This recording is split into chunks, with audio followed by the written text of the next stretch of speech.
আমি আজকে একটা গল্প বলবো ইনশাআল্লাহ, ঠিক আছে? আজকে আমি শুধু চুজ করছি একটা গল্প, সেটা হলো নবী মুসা আলাইহিস সালাম এবং খিদর আলাইহিস সালামের গল্পটা। এটা দিয়ে শুরু করছি। কোরআনেও আছে, সূরা কাহফেও আছে এবং সহিহ বুখারীর মধ্যেও আসছে। গল্পটা আমি আগে শর্ট করে বলছি। একদিন নবী মুসা আলাইহিস সালাম, যিনি বনু ইসরাইলের নবী, আপনারা জানেন তিনি অনেক সম্ভ্রান্ত নবী, বনু ইসরাইলের নবী। তিনি বনু ইসরাইলের সামনে ভাষণ দিচ্ছিলেন, খুতবা শুনে জনগণের মধ্যে একজন বললেন যে বাহ, আপনি তো খুব চমৎকার খুতবা দিলেন, মনে হচ্ছে আপনি পৃথিবীর সবচেয়ে জ্ঞানী মানুষ। মুসা আলাইহিস সালাম বললেন, হ্যাঁ আমি পৃথিবীর সবচেয়ে জ্ঞানী মানুষ। কি বললেন? হ্যাঁ আমি পৃথিবীর সবচেয়ে জ্ঞানী মানুষ। তিনি বলতে ভুলে গেলেন যে আল্লাহ সবচেয়ে ভালো জানেন কে পৃথিবীর সবচেয়ে জ্ঞানী মানুষ। সূরা কাহফ নাজিলের একটা ঘটনা আছে, আপনাদেরকে বলিনি। সেটা হলো, কিছু মানুষ এসেছিল রাসূলের কাছে, আমাদের নবীর কাছে, এসে বলেছিল, তুমি যদি সত্য নবী হয়ে থাকো তাহলে বলো দেখি যুলকারনাইন বাদশার কি হয়েছিল। হে মুহাম্মদ, তুমি যদি সত্য নবী হয়ে থাকো তাহলে বলো দেখি আসহাবুল কাহাফের কি হয়েছিল। হে মুহাম্মদ, তুমি সত্য নবী হয়ে থাকলে বলো দেখি রূহ কাকে বলে। তিনটা প্রশ্ন করেছিল। যুলকারনাইন বাদশার কি হয়েছিল, আসহাবুল কাহাফের কি হয়েছিল, আর রূহ আত্মা কাকে বলে। আমাদের নবী মুহাম্মদ সাল্লাল্লাহু আলাইহি ওয়াসাল্লাম বলেছিলেন, আগামীকালকে এসো আমি বলে দিব। কি বলেছিলেন? আগামীকালকে এসো আমি বলে দিব। ওহী আসা বন্ধ হয়ে গেল। 3 মাস 4 মাস 6 মাস কোনো ওহী আসে না। আমাদের নবী মুহাম্মদ সাল্লাল্লাহু আলাইহি ওয়াসাল্লাম একটা শব্দ বলতে ভুলে গিয়েছিলেন, একটা, সেটা হলো ইনশাআল্লাহ। এরপরে এই সূরার প্রথম যে আয়াতটা নাজিল হয়, ওয়ালা তাকুলান্না লিশাইইন, হে নবী 23 এবং 24 নম্বর আয়াত, কখনো বলবেন না, কখনো কোনো কিছু বলবেন না, ইন্নী ফাইলুন যালিকা গাদান, আমি আগামীকাল কিছু করব, ইল্লা ইনশাআল্লাহ, ইনশাআল্লাহ বলা ব্যতীত। এটা প্রথমে নাজিল হলো, তারপরে এই প্রশ্ন তিনটার উত্তর আল্লাহ পাক জানিয়ে দিলেন, তার আগে জানিয়ে দেননি। ঠিক একইভাবে মুসা আলাইহিস সালাম একটা ভুল করে বসলেন। তিনি বললেন, আমি পৃথিবীর সবচেয়ে জ্ঞানী মানুষ। আল্লাহ রাব্বুল আলামিন নবীদের ছোট ছোট ভুল ধরে ফেলেন, আল্লাহ পাক ধরে ফেলে বললেন, না মুসা, তুমি পৃথিবীর সবচেয়ে জ্ঞানী মানুষ নও, তুমি পৃথিবীর সবচেয়ে জ্ঞানী মানুষ নও। আমার একজন বান্দা আছে যাকে তুমি পাবে 2 সাগরের মিলনস্থলে, আমার সেই বান্দা তোমার চেয়ে অনেক বেশি জ্ঞানী। মুসা আলাইহিস সালাম এটা শোনা মাত্রই ওই বান্দার সাথে দেখা করার জন্য উদ্গ্রীব হয়ে উঠলেন। তিনি আল্লাহকে বললেন, আমি তার সাথে দেখা করতে চাই। আল্লাহ পাক বললেন, তুমি একটা ঝুড়ি নাও, এই ঝুড়ির মধ্যে কিছু মাছ নিবে, মৃত মাছ, এবং সাথে একজন সহযোগী নাও, নিয়ে সফর করো। যখন ওই 2 সাগরের মিলনস্থল পেয়ে যাবে, ওই জায়গায় দেখবে যে আমার সেই বান্দা বসে আছে। মুসা আলাইহিস সালাম সফর করলেন, তার সাথে একজন যুবককে নিলেন, যুবকের নাম হচ্ছে ইউশা বিন নুন। একটা ঝুড়ি নিলেন, সেখানে মাছ রাখলেন। এবার তিনি সফর করা শুরু করলেন। তিনি বলছেন, আমি সফর করতেই থাকবো, যদি আমাকে যুগ যুগ ধরেও চলতে হয়। সফর করতে শুরু করলেন। একটা পর্যায়ে সফর করতে করতে করতে করতে 2 সাগরের মিলনস্থল তিনি পেয়ে গেলেন। সেখানে তারা রেস্ট করলেন, বিশ্রাম নিলেন। এই বিশ্রাম নেওয়ার সময় এই যে মৃত মাছগুলো ছিল জীবিত হয়ে সমুদ্রে বা নদীতে চলে গেল। কিন্তু ইউশা বিন নুন এই ঘটনাটা দেখে মুসা আলাইহিস সালামকে বলতে ভুলে গেলেন। শয়তান আমাদেরকে অনেক সময় আল্লাহর পথ থেকে ভুলে গেলেন। এরপরে মুসা আলাইহিস সালাম আবার উঠলেন রেস্ট নিয়ে এবং চলা শুরু করলেন আবারও সামনের দিকে। এবার চলতে চলতে উনি খুব ক্লান্ত হয়ে পড়লেন। এতক্ষণ পর্যন্ত কিন্তু তিনি ক্লান্ত বোধ করছিলেন না। মাছটা যেই সমুদ্রের নদীতে চলে গেল, এবার তিনি অন্য পথ যাচ্ছেন, ভুল পথে, এবং ক্লান্ত হয়ে যাচ্ছেন। তার মানে জীবনে চলার পথে আপনার পথ যদি ভুল হয়, আপনি খুব সহজে ক্লান্ত হয়ে যাবেন। আর আপনার পথ যদি হয় আল্লাহ এবং তার রাসূলের পথে, আপনি সহজে ক্লান্ত হবেন না। আপনার ভিতরে সবসময় চিরযৌবন কাজ করবে। যাই হোক, তিনি ক্লান্ত হয়ে গেলেন এবং ইউশা বিন নুনকে বললেন, নাস্তা নিয়ে আসো, মাছগুলোকে নিয়ে আসো, আমি খুব ক্ষুধার্ত। তখন ইউশা বিন নুনের খেয়াল হলো যে মাছ তো চলে গেছে নদীতে। তিনি বললেন, মাছ তো চলে গেছে নদীতে, আমি তো আপনাকে বলতে ভুলে গিয়েছিলাম। তখন বললেন মুসা আলাইহিস সালাম, তুমি এটা কি করেছো? ওইটাই তো সেই জায়গা যে জায়গার সন্ধান আমরা করছিলাম। তারা আবার ফেরত আসলেন, এসে দেখলেন দুই সাগরের মিলনস্থলে একটা সাখরা বলে আরবিকে একটা পাথর বা রক, শিলাখণ্ড, এর উপরে একজন ব্যক্তি বসে আছেন। মুসা আলাইহিস সালাম তাকে সালাম দিলেন, বললেন আসসালামু আলাইকুম। খিদির আলাইহিস সালাম বললেন ওয়ালাইকুম আসসালাম। এই জনমানব শূন্য জায়গায় কে সালাম দিচ্ছে?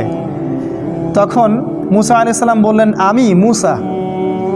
খিদির আলাইহিস সালাম বললেন কোন মুসা? বনি ইসরাইলের মুসা। কোন মুসা? বনি ইসরাইলের মুসা। তার মানে খিদির আলাইহিস সালাম বনু ইসরাইলের ব্যক্তি নন।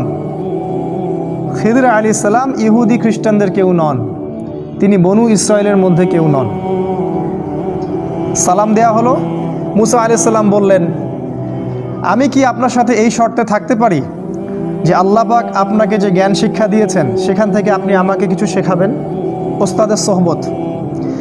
এবার খিদির আলাইহিস সালাম বললেন, অ্যান্সারটার দিকে খেয়াল করেন, খিদির আলাইহিস সালাম বললেন ইন্নাকা লান তাস্তাতিআ মাইয়া সাবরা। মুসা তুমি আমার সাথে ধৈর্য ধরতে পারবে না। কি বললেন? মুসা তুমি আমার সাথে ধৈর্য ধরতে পারবে না। কারণ খিদির আলাইহিস সালাম শেষ পর্যন্ত জানেন যে কি হবে। গল্পের শেষে আমরা তাই দেখব, মুসা আলাইহিস সালাম ধৈর্য ধরতে পারেননি, কিন্তু মুসা আলাইহিস সালাম বললেন ইনশাআল্লাহ আমি ধৈর্য ধরব, আমাকে আপনি সাথে নেন, ইনশাআল্লাহ আমি ধৈর্য ধরব। খিদির আলাইহিস সালাম ইনশাআল্লাহকে সম্মান করলেন এবং মুসা আলাইহিস সালামকে সাথে নিলেন, কিন্তু বললেন তুমি আমার সাথে সফর করো, কিন্তু আমাকে কোনো প্রশ্ন করতে পারবে না, একটা প্রশ্ন করা যাবে না, আমি কি করব না করব কোনো বিষয়ে কোনো প্রশ্ন করা যাবে না। মুসা আলাইহিস সালাম বললেন ঠিক আছে। এবার তারা চলতে শুরু করলেন। এবার ঘটনা শুরু। চলতে চলতে চলতে চলতে একটা নদী আসে। এবার তারা নদী পার হবেন, কিন্তু কোনো টাকা পয়সা সাথে নাই। খিদির আলাইহিস সালামকে ওই মাঝিরা চিনত। সেই মাঝিরা তাকে বলল আপনি নৌকায় ওঠেন, টাকা পয়সা লাগবে না। খিদির আলাইহিস সালাম মুসা আলাইহিস সালামকে নিয়ে নৌকায় উঠলেন। এবার নৌকা চলতে শুরু করলো। নৌকার পাতা টানের উপর একটা পাখি এসে বসলো। এই পাখিটা ওই নদী থেকে একটু পানি খেয়ে চলে গেল। এই দৃশ্যটা দেখে খিদির আলাইহিস সালাম বললেন হে মুসা, এই যে পাখিটা যতটুকু পানি এই নদী থেকে খেয়ে চলে গেল, ওই অতটুকু পানি হচ্ছে তোমার আর আমার জ্ঞান। আর এই যে নদীর যত পানি দেখছো এগুলো হচ্ছে আল্লাহর জ্ঞান। আল্লাহর জ্ঞানের তুলনায় মানুষের জ্ঞান এতটুকু সামান্য, যতটুকু ওই যে পাখিটা যতটুকু পানি খেয়ে গেছে অতটুকু। যাই হোক, নৌকা চলতে থাকলো। এক পর্যায়ে একটা ঘটনা ঘটলো যে খিদির আলাইহিস সালাম একটা কুড়াল নিলেন। কুড়াল নিয়ে নৌকার যে পাতা টান নিচে একটা ফুটা করে দিলেন। এবার এই দৃশ্য দেখে মুসা আলাইহিস সালাম বললেন আপনি এটা কী করলেন? যারা বিনা পয়সায় আমাদেরকে সফর করালো, আমাদের উপকার করলো, ওই বেচারা গরিব মানুষের এই একমাত্র সহায় সম্বল নৌকাটা আপনি ফুটা করে দিলেন। আপনি তো লাকাদ জি'তা শাইআন ইমরা, আপনি তো বিশাল একটা ভয়ঙ্কর কাজ করলেন, গুনার কাজ করলেন আপনি একটা। তখন খিদির আলাইহিস সালাম বললেন আলাম আকুল ইন্নাকা লান তাস্তাতিআ মাইয়া সাবরা। হে মুসা, আমি কি তোমাকে বলিনি তুমি আমার সাথে ধৈর্য ধরতে পারবে না? মুসা আলাইহিস সালাম বললেন আমাকে ক্ষমা করে দিন, আমি ভুলে গিয়েছিলাম, এরপরে ইনশাআল্লাহ আমি আর কোনো কোশ্চেন করব না। তারা আবার চলতে লাগলেন। চলতে চলতে চলতে চলতে একটা বাচ্চার সাক্ষাৎ হলো। বাচ্চা, ছোট বাচ্চা, গোলাম। কোরআন বলেছে গোলামান ফাকাতালাহ। খিদির আলাইহিস সালাম বাচ্চাটাকে হত্যা করলেন। এটা তো আরও ভয়ঙ্কর ব্যাপার। নৌকা ফুটা করা কোথায় আর বাচ্চা হত্যা করা কোথায়? আর মুসা আলাইহিস সালাম নিজেও কিন্তু মার্ডার কেসের আসামি। এটা কি জানেন? মুসা আলাইহিস সালাম কিন্তু একটা ব্যক্তিকে এক ঘুষি দিয়ে হত্যা করে ফেলছিলেন ভুলবশত। মুসা আলাইহিস সালাম এবার বললেন ইন্নাকা লাকাদ জি'তা শাইআন নুকরা, আপনি মহা একটা অপরাধ করলেন, এটা আপনি নিরপরাধ একটা শিশুকে হত্যা করলেন। খিদির আলাইহিস সালাম বললেন আলাম আকুল লাকা ইন্নাকা লান তাস্তাতিআ মাইয়া সাবরা, আমি কি তোমাকে বলিনি হে মুসা তুমি আমার সাথে ধৈর্য ধরতে পারবে না? এবার মুসা আলাইহিস সালাম সর্বশেষ অজুহাত দিলেন, দিয়ে বললেন আমি যদি আর একটা কোশ্চেন করি তাহলে আমাকে আর সাথে নিয়েন না, এবার লাস্ট চান্স, আর একটাও কোশ্চেন করবো না ইনশাআল্লাহ। তারা আবার চলতে লাগলেন। চলতে চলতে একটা গ্রাম আসলো। সেই গ্রামের মানুষগুলো ছিল একটু আমাদের নিউ ইয়র্কের মানুষের মতো আর কি, অনেকটা আমাদের এখন ঢাকা শহরের মতো, মেহমানদারি করতে চায় না। মেহমান আসলে বিরক্ত হয়। তারা মেহমানদারি করতে চাইল না। তারা মুসা এবং খিদিরকে কোনো খাবারও দিল না, কোনো পানিও দিল না, সামান্যতম সৌজন্য বোধটুকু তারা দেখালো না। কিন্তু খিদির আলাইহিস সালাম দেখলেন ওই গ্রামের একটা বাড়ির দেয়াল ধসে পড়ে আছে, একটা দেয়াল পড়ে গেছে। খিদির আলাইহিস সালাম নিজে কষ্ট করে এই পুরো দেয়ালটা তৈরি করলেন। ইট পাথর যা যা লাগে তাই দিয়ে তিনি দেয়ালটা তৈরি করলেন। তৈরি করে আবার সেটাকে নতুন জায়গায় রিপ্লেস করলেন। এই দৃশ্যটা দেখে মুসা আলাইহিস সালাম বললেন, আপনি চাইলে তো কিছু পারিশ্রমিক নিতে পারতেন, এত কষ্ট করলেন, ওরা আমাদেরকে খাবারও দিল না, পানিও দিল না, আপনি ওদের কাজ করে দিলেন, একটু তো সামান্য নাস্তার টাকা নিতে পারতেন। খিদির আলাইহিস সালাম বললেন, হ্যাঁ দা ফিরাকু বাইনি ওয়া বাইনিক, এই হলো তোমার আর আমার ফেরক, রাস্তা আলাদা, এখন যাও। তুমি চুক্তি ভঙ্গ করছো 3 বার, রাস্তা আলাদা। আমাদের নবী মুহাম্মদ সাল্লাল্লাহু আলাইহি ওয়াসাল্লাম বলেছিলেন এক হাদিসে, যদি মুসা আলাইহিস সালাম ওই দিন প্রশ্নগুলো না করতেন তাহলে অনেক কিছু শেখা যাইত। যাই হোক, 3টা শর্ত লঙ্ঘন হলো। মুসা আলাইহিস সালামকে তিনি আর সাথে রাখলেন না, তবে বললেন তুমি চলে যাও, কিন্তু যাওয়ার আগে আমি তোমাকে 3টা এই যে ঘটনা ঘটলো এর তাউইল বা ব্যাখ্যা, ইন্টারপ্রিটেশন তোমাকে আমি জানাই দেবো আমি কেন করেছি। তিনি বললেন, ওই যে প্রথম নৌকাটা আমি ফুটে এই জন্য করেছি যে কারণ ওই নৌকার পিছনে ছিল একটা জলদস্যুর দল। ওই জলদস্যুর দল যদি এই নৌকাটাকে দেখতো, নৌকাটা খুব ভালো সুন্দর, তাহলে সেই নৌকাটা তারা হাইজ্যাক করত। আমি নৌকাটা ফুটা করে দিয়েছি, এই ত্রুটিযুক্ত নৌকাটা তারা নিবে না, তারা ত্রুটিযুক্ত কোনো নৌকা নিবে না, নষ্ট নৌকা তারা নিবে না। যদি নৌকাটা ভালো থাকতো তাহলে ওরা ওই গরিব মাঝির শেষ সম্বলটুকু ছিনিয়ে নিয়ে চলে যেত। তোমার কাছে মনে হয়েছে আমি ক্ষতি করেছি, কিন্তু আমি পরোক্ষভাবে ওর উপকার করেছি, সেটা তুমি সবর করতে পারোনি। আর দ্বিতীয় যে বাচ্চাটাকে আমি হত্যা করেছিলাম, আমি এই জন্য হত্যা করেছিলাম যে আল্লাহ আমাকে জানিয়ে দিয়েছিলেন এই বাচ্চাটা যখন বড় হতো সে অনেক বড় একটা কাফের হতো, এবং সে নিজেও কুফরি করত, অন্যদেরকে কুফরিতে আহ্বান করত, এমনকি তার বাবা মাকেও সে কাফের বানিয়ে ছাড়ত। আল্লাহ পাক আমাকে আদেশ করেছিলেন, তাই আমি তাকে হত্যা করেছি। আর আল্লাহ পাক এই বাচ্চার বদৌলতে ওই বাবা মাকে আরও ভালো ভালো সন্তান সন্ততি দিবেন। এই হলো দ্বিতীয় প্রশ্নের উত্তর।